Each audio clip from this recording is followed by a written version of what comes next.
नमस्कार साथियों, मैं ओम प्रकाश खोजा आप सबका इस वीडियो में हार्दिक स्वागत और अभिनंदन करता हूं। कैसे हो आप सभी?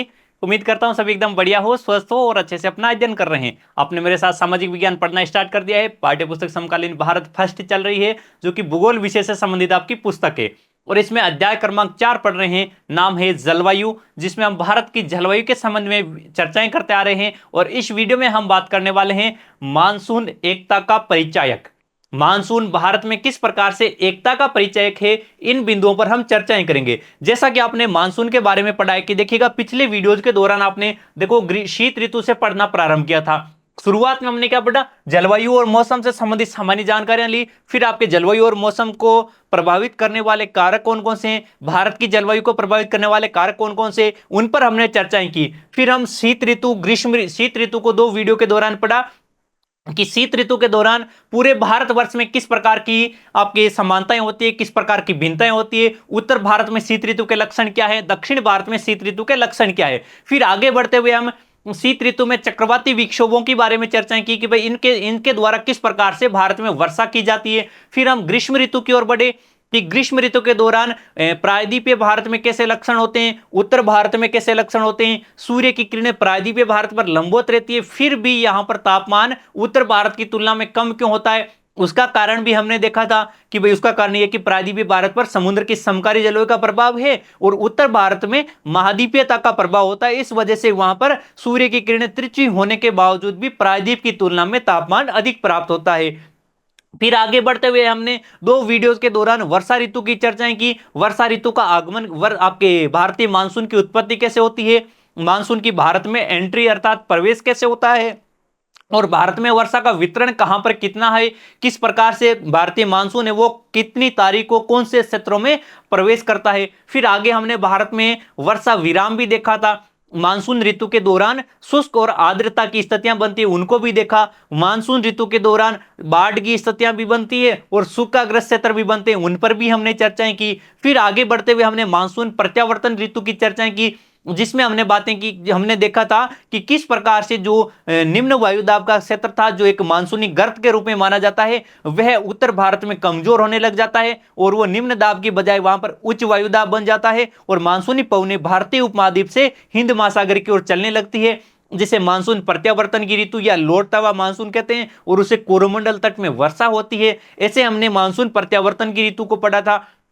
फिर आगे हमने भारत में वर्षा का वार्षिक वितरण जाना था कि कौन से क्षेत्र में कितनी वर्षा होती है साल भर में, यानी कि हमने प्रत्येक क्षेत्र में वर्षा वितरण को देखा कि भारत के अमुक राज्य में कितनी वर्षा होती है। जैसे आपके 400 सेंटीमीटर से अधिक वर्षा वाले क्षेत्र कौन से हैं, फिर आपके 200 से आपके 400 वाले कौन से हैं, फिर आपके 60 से 200 सेंटीमीटर वर्षा वाले कौन से हैं। इस प्रकार से हमने विभिन्न जोन में बांटते हुए पूरे भारतवर्ष में वर्षा का वितरण जाना था। और इस वीडियो में हम जानेंगे कि जो भारत की ये मानसूनी जलवायु है, ये मानसूनी जलवायु, ये जो आने वाला जो मानसून होता है, ये मानसूनी जलवायु एकता का परिचय किस प्रकार से, जैसे हम कहते हैं कि भारत विविधताओं में एकता वाला देश है, तो इस भारत में वर्षा में इतनी अधिक भिन्नता रहती है, मानसून के आगमन के समय में इतनी भिन्नता रहती है, मानसून के द्वारा होने वाली वर्षा की तीव्रता, वर्षा की मात्रा और वर्षा की समय अवधि में इतनी भिन्नता रहती है, और यह भिन्नता किस प्रकार से भारत को एकता के सूत्र में बांधे रखती है, इसकी हमें विस्तार से चर्चा करनी है।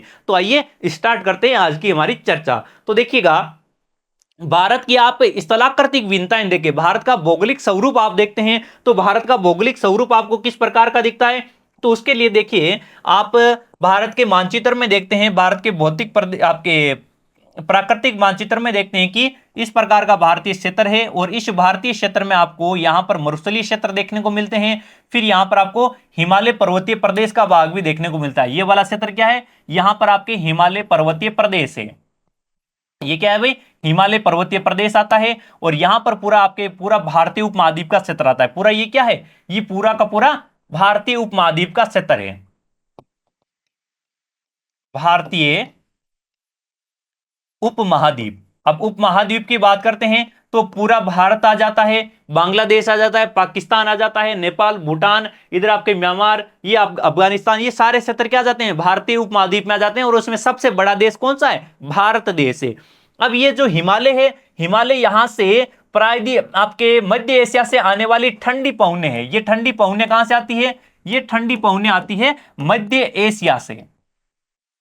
मध्य एशिया से आने वाली इन ठंडी पवनों से भारत की रक्षा करता है, भारतीय उपमहाद्वीप की रक्षा करता है। अगर यहां पर हिमालय नहीं होता तो ये जो मध्य एशियाई ठंडी पवनें हैं इस भारतीय क्षेत्र में, यहां पर मैदानी क्षेत्र, प्रायद्वीपीय क्षेत्र, पूरे भारतीय क्षेत्र में आ जाती। अगर ये पवनें आ जाती तो शीतकाल में तापमान और अधिक कम हो जाता। अब ये नहीं आ रही है, उसका कारण क्या है? हिमालय है। तो ये हिमालय क्षेत्र है, इसी वजह से जो भारत वर्तमान में जिन अक्षांशों पर अवस्थित है उन अक्षांशों पर अवस्थित होने के बावजूद इसका तापमान बहुत अधिक है। भारत कौन से अक्षांशों पर अवस्थित है? भारत यहां पर 8 डिग्री 4 मिनट उत्तरी अक्षांश से लेकर 37 डिग्री 6 मिनट उत्तरी अक्षांश तक है। 37 डिग्री 6 मिनट उत्तरी अक्षांश तक है। इन अक्षांशों पर तापमान आपके और कम होना चाहिए, लेकिन यहां पर तापमान, यानी कि इन अक्षांशों पर अवस्थित अन्य देश हैं, उन अन्य देशों की तुलना में यहां पर तापमान अधिक है। उसका कारण क्या है? हिमालय पर्वत इन ठंडी पवनों को रोक लेता है। तो ये तो आती है यहां पर जो ठंडी पवनें हैं। अब दूसरी तरफ आप प्रायद्वीपीय पठार देखते हो। प्रायद्वीपीय पठार कहां है? दक्षिण में है प्रायद्वीपीय पठार। ये वाला भाग क्या है? ये है आपका प्रायद्वीपीय पठार। प्रायद्वीप का अर्थ क्या होता है? वह स्थलीय भाग जो तीन ओर समुद्र से घिरा होता है वो प्रायद्वीप कहलाता है। तीन ओर कहां से घिरा हुआ है? इधर आपके पूर्व पश्चिम दिशा में अरब सागर है, पूर्व दिशा में बंगाल की खाड़ी है, पूर्व दिशा में बंगाल की खाड़ी है, और दक्षिण दिशा में हिंद महासागर है। और तीन ओर से समुद्र से घिरा होने के कारण इस पर समुद्र की समकारी जलवायु का प्रभाव है, जिस वजह से इसका तापमान आपके ने तो अधिक बढ़ता है और ने अधिक कम होता है। यानी कि यहां पर स्पष्ट ऋतु विभाजन देखने को नहीं मिलता है, समुद्र का समकारी प्रभाव। और उत्तरी भारत है, समुद्र से अधिक दूर अवस्थित है, तो वहां पर आपके महाद्वीपीयता का प्रभाव है, यानी कि सर्दी में अधिक सर्दी, गर्मी में अधिक गर्मी, यानी कि स्पष्ट ऋतु विभाजन उत्तरी भारत में देखने को मिलता है। अब इतनी सारी यहां पर विभिन्नताएं देखने को मिलती है, इन विभिन्नताओं के बावजूद भी संपूर्ण भारत की जलवायु किस प्रकार की है? मानसूनी जलवायु है। इतनी दो इस प्रकार की भिन्नताएं हैं, उत्तरी भारत में अलग भिन्नता, दक्षिण भारत की अलग अवस्थाएं हैं, मौसमी परिघटनाएं अलग है, फिर भी संपूर्ण भारत की जलवायु कैसी है? मानसूनी जलवायु है। जैसे अब उत्तरी भारत में आपके उपोष्ण कटिबंध है, दक्षिणी भारत आपके उष्ण कटिबंध है, फिर भी जलवायु कैसी है? शीतोष्ण प्रकार की जलवायु है। यहां पर आपके इनमें आपके देखिएगा कि भारतीय उपमहाद्वीप में एकीकृत मानसून का रूप आपको दिखाई देने लगता है। पूरे में आपके मानसून कैसा रहता है? दक्षिणी पश्चिमी मानसून, दक्षिणी पश्चिमी मानसून। ये नहीं है कि भाई यहां पर इतनी प्रकार की भिन्नताएं हैं, भाई कहीं पर आपके महाद्वीपीयता का प्रभाव है, कहीं पर समकारी जलवायु का प्रभाव है, तो भाई यहां पर इनके लिए अलग अलग मानसून आते होंगे। नहीं, जहां पर भी वर्षा होती है भारत में वो दक्षिणी पश्चिमी मानसून से होती है। ये इस प्रकार के आपको इसमें एक समानता, आपको एक रूपताएं देखने को मिलती है। फिर आप भारतीय परिदृश्य में आप कोई भी स्थिति उठाकर देख लो, कोई भी परिस्थिति लेकर देख लो, जैसे जैसे आप यहां पर परिदृश्य देख लो, यानी कि भौगोलिक परिदृश्य देख लो, यहाँ की जैव विविधता देख लो। जैव विविधता क्या होती है? स्थलीय भागों में आपके स्थलीय भागों में या जलीय क्षेत्रों में एक कोई इस क्षेत्र विशेष में पाई जाने वाली विभिन्न प्रजातियों की भिन्नताएं, उनमें आपके जीव जंतु हो सकते हैं, पेड़ पौधे, वनस्पतियां, घास, कुछ भी हो सकते हैं। इन सब में जो भिन्नताएं पाई जाती है ये जैव विविधता कहलाती है। ये जैव विविधता, यहाँ की कृषि, यहाँ के लोग कृषि, इस क्षेत्र में निवास करने वाले लोगों का जीवन, उन लोगों के द्वारा मनाए जाने वाले तीज त्योहार, उत्सव, पर्व जो भी मनाए जाते हैं, वे सारे के सारे इस मानसून के इर्द गिर्द ही रहते हैं। उन सब पर प्रत्यक्ष और अप्रत्यक्ष रूप से मानसून का प्रभाव देखने को मिलता है। जैसे जैसे आप उत्तर भारत में देखते हो कि मानसून ऋतु समाप्त होती है और समाप्त होने के बाद में लौटते हुए मानसून ऋतु समाप्त होती है, तो समाप्त होने के बाद में यहां पर उस समय पर आपके खरीफ की फसल ऋतु का समापन होता है। जैसे खरीफ की फसलों की कटाई की जाती है। खरीफ की फसलें क्या होती है? जो फसलें मानसून के आगमन के समय बोई जाती है और फिर आपके अक्टूबर नवंबर महीने में जाकर उनकी कटाई हो जाती है। सितंबर अक्टूबर महीने में उनकी कटाई होती है। तो उस समय पर कटाई होने के तुरंत बाद भाई मानसून की ऋतु आई थी, फसलें बोई हमने, फसलें पक गई, उनकी कटाई हो गई। और कटाई के बाद में भारत में आपके कौन सा त्योहार मनाया जाता है? तो वो दीपावली का त्योहार आता है। जैसे ही आपके फिर मानसून का लौटता हुआ मानसून होता है, शीतकाल का समय आता है, तो शीतकाल के समय में हम लौटते हुए मानसून के समय कहीं पर वर्षा होती है, कहीं पर आपके सिंचाई के माध्यम से वहां पर आपके एक रबी की फसल बोई जाती है। अब रबी की फसल पकने के बाद में जैसे काट ली जाती है, काटने के बाद में होली का त्योहार मनाया जाता है। इस प्रकार से मानसून के इर्द गिर्द आपके त्योहार भी मनाए जाते हैं और इन त्योहारों पर मानसून का प्रभाव भी रहता है। ठीक है, ऐसे आपके लोहड़ी का त्योहार होता है, फिर यहाँ पर आपके पोंगल हो जाए, ओणम हो जाए, ये सारे त्योहार मानसून से प्रत्यक्ष या अप्रत्यक्ष रूप से किसी ना किसी प्रकार से संबंधित रहते ही रहते हैं। तो यहां पर इन लोगों का जीवन कृषि या फिर कृषि से संबंधित अन्य क्रियाकलाप होते हैं, सभी मानसून के इर्द गिर्द ही रहते हैं। अब देखिएगा, जो ये मानसून होता है, मानसून के द्वारा हमें क्या क्या लाभ मिलते हैं कि प्रत्येक भारतीय मानसून का बेसब्री से इंतजार करता है। चाहे आप उत्तर से दक्षिण में देख लो, उत्तर से दक्षिण तक, चाहे पूर्व से पश्चिम तक, संपूर्ण भारतवर्ष में प्रत्येक व्यक्ति द्वारा मानसून का बेसब्री से इंतजार किया जाता है। तो उसका कारण यह है कि मानसून की वजह से पर्याप्त मात्रा में आपको पेयजल मिलेगा। खेती करने पेयजल आपको चाहिए, आप कोई सा भी कार्य कर रहे हो आपको पेयजल की आवश्यकता होती है। फिर आप कृषि कार्य करने वाले किसान हैं तो उनके लिए कृषि आपकी पूरी की पूरी मानसून पर निर्भर होती है। जो सिंचाई करते हैं नहरी तंत्र से, जिनके सिंचाई सुविधा है, तो नहरों में और उनके बांधों में जो अधिक मात्रा में पानी की आपूर्ति कैसे होगी, अगर अच्छी वर्षा होगी तो वहां पर पानी की आपूर्ति उनको अच्छी होगी। फिर आप कृषि से संबंधित जितने भी जुड़े हुए उद्योग हैं, चाहे सूती वस्त्र उद्योग है या कोई अन्य रेशम आपके उद्योग हैं, जैसे जूट उद्योग है, आपके चीनी मिल उद्योग है, ये जितने भी कृषि आधारित उद्योग होते हैं, इन उद्योगों के जो उद्योगपति होते हैं, ये सारे उद्योगपति भी वर्षा का इंतजार करते हैं, वर्षा मानसून का बेसब्री से इंतजार करते हैं कि मानसून अच्छा होगा, कृषि में अच्छी पैदावार होगी तो हमें अच्छा कच्चा माल मिलेगा, और जितनी मात्रा में अच्छी उत्पादन होगी कृषि की, उतने आपके सस्ती और अच्छी क्वालिटी का उन्हें माल प्राप्त हो जाएगा। भाई मार्केट में माल की मात्रा अधिक होगी तो आपके थोड़ा सा आपके सापेक्षिक रूप से थोड़ा सस्ता मिलेगा माल, तो वो भी सस्ता मिलेगा और क्वालिटी भी अच्छी होगी। तो इस प्रकार से सभी बेसब्री से मानसून का इंतजार करते रहते हैं। जो हमारी जितनी भी नदियां हैं, इन नदियों को वर्षा जल से आपके पानी की आपूर्ति होती है। कुछ नदियां तो आपने पढ़ी है कि जिनकी जल को आपूर्ति उनकी आपके ग्लेशियरों से हो जाती है, लेकिन ग्लेशियरों में आपके पानी कहां से आएगा, वहां पर बर्फबारी भी होती है, वहां पर जो वर्षा होती है उस वर्षा का जल आपके जमा हो जाता है, तो उस वजह से ग्लेशियरों में भी तो आपके जल जमा होता रहता है। तो इन नदियों को जल आपूर्ति किन से होती है, वर्षा के माध्यम से हो जाती है। प्रायद्वीपीय भारत की नदियों को आप देखेंगे तो उनकी नदियों का स्रोत तो क्या है, वर्षा ही उनकी नदियों का स्रोत है। तो इस वजह से यहां पर इन सब में सभी नदियों को आपके वर्षा का पानी प्राप्त हो जाता है, और इस प्रकार से संपूर्ण भारत में वर्षा और इस मानसून के माध्यम से एकजुटता देखने को मिलती है। सभी का उद्देश्य एक ही रहता है, मानसून आए और मानसून से सबके फायदे एक दूसरे से जुड़े हुए हैं और सभी भारतीय एक दूसरे से बंधे हुए हैं। तो कोई भी एक क्षेत्र दूसरे क्षेत्र के बिना अधूरा रहता है। इस प्रकार से मानसून संपूर्ण भारत को एकता में बांधने का कार्य करता है।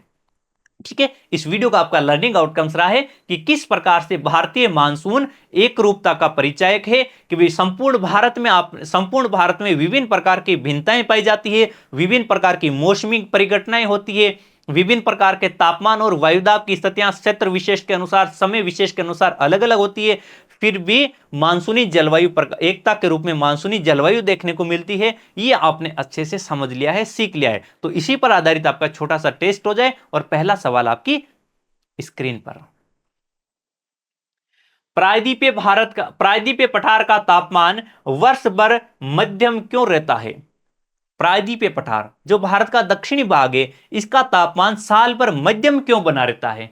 इसकी अधिक ऊंचाई के कारण, तीन तरफ समुद्र के प्रभाव के कारण, भूमध्य रेखा से इसकी निकटता के कारण, या फिर उपयुक्त में से कोई नहीं। देखिए, बहुत ही शानदार सवाल है आपका, और यह सवाल आप जब पीछे पढ़े हुए पूरे अध्याय को आप आराम से पढ़ते आए हैं तो आसानी से इसका आंसर दे पाएंगे। प्रायद्वीपीय भारत क्या है, भारत का दक्षिणी भाग जो कर्क रेखा के दक्षिण में स्थित है, और कर्क रेखा के दक्षिण में स्थित भाग में साल में कम से कम एक बार सूर्य की किरणें सीधी गिरती है। एक बार नहीं, प्रत्येक स्थान पर 2 बार सूर्य की किरणें सीधी गिरती है। कैसे गिरती है 2 बार सूर्य की किरणें सीधी, जैसे यहां पर भूमध्य रेखा है, ये कौन सी रेखा है, इसे मान लो ये भूमध्य रेखा है। इस भूमध्य रेखा पर सूर्य की किरणें सीधी कब गिरती है,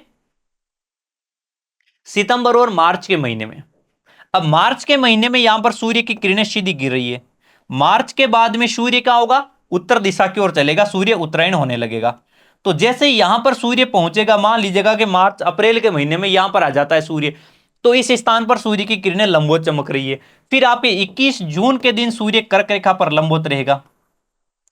फिर यहां पर देखिएगा 21 जून से पहले प्रत्येक समय में, जब 21 सूर्य उत्तरायण आ रहा था उत्तर दिशा में, तब प्रत्येक स्थान पर एक एक बार सूर्य की किरणें लंबवत आ चुकी थी।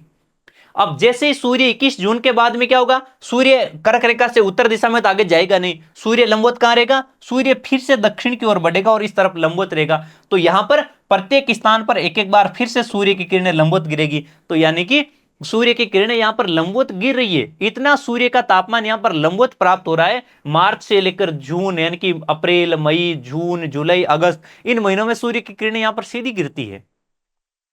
फिर भी यहां पर तापमान उत्तरी भारत की तुलना में कम रहता है, उच्चतम तापमान नहीं प्राप्त हो पाता, यहां पर केवल मध्यम तापमान ही रहता है। दूसरी तरफ यहां पर राजस्थान का भाग है जहां पर सूर्य की किरणें हमेशा तिरछी गिरती है, केवल बांसवाड़ा और डूंगरपुर को छोड़ दें। क्यों? क्योंकि वो कर्क रेखा के क्षेत्र में आते हैं। बाकी संपूर्ण राजस्थान में सूर्य की किरणें सीधी गिरती, तिरछी गिरती है। फिर भी इस प्रायद्वीप की तुलना में तापमान यहां पर बहुत अधिक होता है। ऐसा क्यों है? तो उसका कारण इसकी ऊंचाई नहीं है। ऊंचाई अगर अधिक होती है तो तापमान कम हुआ करता है। तीन तरफ समुद्र के प्रभाव के कारण, हां जी बिल्कुल ये सही है, तीन तरफ समुद्र के प्रभाव के कारण यहां पर समुद्र की समकारी जलवायु रहती है, जिसकी वजह से न तो अधिक तापमान हो पाता है और न ही कम तापमान हो पाता है। और स्पष्ट ऋतु विभाजन भी यहां पर देखने को नहीं मिलता है। इसी वजह से यहां पर मध्यम प्रकार का तापमान देखने को मिलता है। जैसे 38 डिग्री सेल्सियस तापमान मार्च के महीने में मिलता है दक्कन के पठार में, मध्य प्रदेश वाले क्षेत्रों में 42 डिग्री मिलता है अप्रैल के महीने में। तो इस प्रकार से तापमान देखने को मिलता है। अगर आपके कोई क्षेत्र अधिक ऊंचाई है, अधिक ऊंचाई वाला क्षेत्र भारत में कौन सा है? अधिक ऊंचाई वाला क्षेत्र भारत में हिमालय है। कौन सा है भाई? हिमालय पर्वतीय क्षेत्र भारत में क्या है? अधिक ऊंचाई का भाग है। हिमालय की औसत ऊंचाई कितनी है? हिमालय पर्वतमाला की औसत ऊंचाई 6000 मीटर है।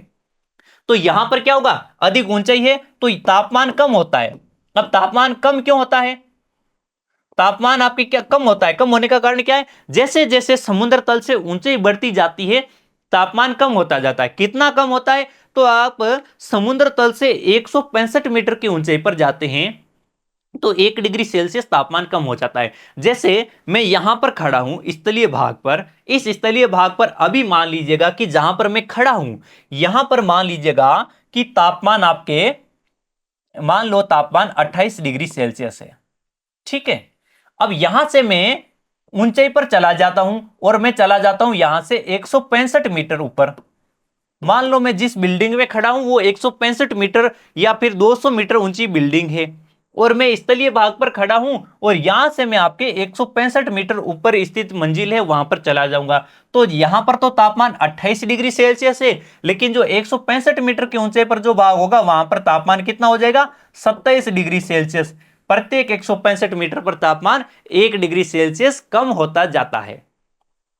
ठीक है, भूमध्य रेखा के निकटवर्ती क्षेत्रों की बात करें तो भूमध्य रेखा के निकटवर्ती क्षेत्रों में तापमान अधिक होता है।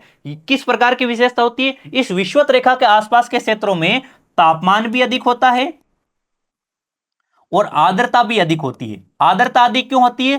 क्योंकि यहां पर अधिक तापमान के कारण यहां पर संवहनी धाराएं उत्पन्न होती है और उन धाराओं से रोजाना वर्षा हो जाती है। रोजाना वर्षा होती है तो यहां पर आर्द्रता, वायुमंडल में नमी भी बनी रहती है और सूर्य की किरणें ज्यादातर लंबवत भूमध्य रेखा पर होती है तो यहां पर तापमान भी अधिक होता रहता है। तो इस वजह से यहां पर आर्द्रता और तापमान दोनों एक साथ वृद्धि होते रहते हैं। अगला सवाल, भारतीय मानसून के बारे में निम्नलिखित में से कौन सा कथन सत्य है? नीचे आपको 4 कथन दे रखे हैं, उनमें से पहचानना है कि भारतीय मानसून के संदर्भ में सत्य कथन कौन सा है। मानसूनी पवनें भूमध्य सागर से उत्पन्न होती है। दूसरा दिया है कि भारत में मानसून के कारण पूरे साल वर्षा होती है। तीसरा दिया है भारत में कृषि और नदी प्रणालियों के लिए मानसून महत्वपूर्ण है। और चौथा दिया है मानसूनी पवनें पूरे वर्ष एक ही दिशा में चलती है।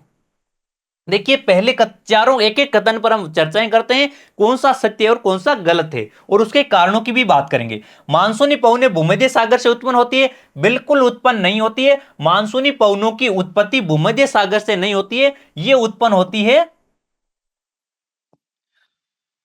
दक्षिणी उष्ण महासागरों से, दक्षिणी उष्ण समुद्रों से उत्पन्न होती है। ठीक है, पहला कथन खोटा हो गया। दूसरा है कि भारत में मानसून के कारण पूरे साल वर्षा होती है। मानसून के कारण भारत में पूरे साल वर्षा नहीं होती है, जून से लेकर सितंबर तक वर्षा होती है। जून से लेकर सितंबर तक वर्षा होती है। फिर लौटते हुए मानसून से वर्षा होती है, वो वर्षा कोरोमंडल तट में होती है दिसंबर और जनवरी के महीने में। फिर दूसरा कथन भी गलत हो गया, ये भी आपका राइट नहीं होगा। भारत में कृषि और नदी प्रणालियों के लिए मानसून महत्वपूर्ण है। हाँ जी, ये बिल्कुल एकदम 100% सत्य है और आपका आंसर नंबर से राइट होगा। कृषि के लिए हमें मानसूनी वर्षा चाहिए, नदी प्रणालियों में वर्षा की आपके जल की मात्रा बढ़ाने के लिए हमें मानसून की आवश्यकता रहती है, क्योंकि इससे वर्षा की मात्रा में वृद्धि होती है। फिर आता है अगला ऑप्शन दे कि मानसूनी पवने पूरे वर्ष एक ही दिशा में बहती है। सरासर गलत बात है ये तो। जब पौने साल भर एक ही दिशा में बेगी तो वो मानसूनी पवने हुई कहां से? मानसूनी पवनों का मतलब ही ये होता है कि ऋतु के अनुसार अपनी दिशाएं बदलती है, वो मानसूनी पवने होती है। जैसे जैसे भारतीय क्षेत्र में ग्रीष्म ऋतु के समय मानसूनी पवनों की दिशा रहती है दक्षिण पश्चिम दिशा से उत्तर पूर्व दिशा की ओर चलती है। जैसे ग्रीष्म ऋतु समाप्त हो जाती है, शीत ऋतु में पवने उत्तर पूर्व दिशा से दक्षिण पश्चिम दिशा की ओर आने लग जाती है। यही तो मानसूनी पवने होती है। और इसी के साथ इस वीडियो को हम यहीं पर फिनिश करते हैं और इसी के साथ आपका पूरा अध्याय भी यहीं पर फिनिश होता है। उम्मीद करता हूं कि पूरा अध्याय आपको अच्छा लगा है, पसंद आया है और इस पूरे जलवायु वाले मैटर को आसानी से आप समझ लिए हैं और आपके ज्ञानवर्धन में आपको ये सहायता करेगा और आपके एग्जाम्स की अच्छी प्रिपरेशन होगी। अगर ऐसा है तो अपने साथियों के साथ में भी इसे प्रेषित करते रहना। और हाँ, हम मिलेंगे इस चैप्टर के अभ्यास प्रश्नों के साथ में अगले वीडियो में। तब तक आप सभी का धन्यवाद। हंसते रहें, मुस्कुराते रहें और मस्त रहें। जय हिंद।